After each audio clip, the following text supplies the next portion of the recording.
नमस्कार, मी वृषाली पाटील आजची बातमध्ये आपलं स्वागत करते। सुरुवातीला एक ब्रेकिंग बातमी। 2 तरुण तरुणीला एकानं उडवलं। तरुणांना मदत करण्याऐवजी दिवटा आमदार चालकाला वाचवायला गेला असं वक्तव्य केलंय शरद पवारांनी। यांच्यासाठी मतं मागितली, माझ्या नावाने त्याला मतं मागितली असंही शरद पवार म्हणाले। शरद पवार यांनी आमदार सुनील टिंगरेंवर हल्लाबोल केलाय।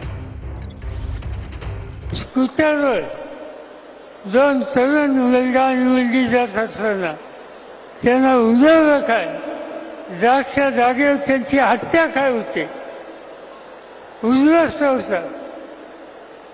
आणि अशा वेळेला जे जखमी झाले त्यांना मदत करायच्याऐवजी हा दिवटा आमदार पोलीस स्टेशनला जातो आणि संशोधन लोकांचा याच्यासाठी मतं मागितली होती।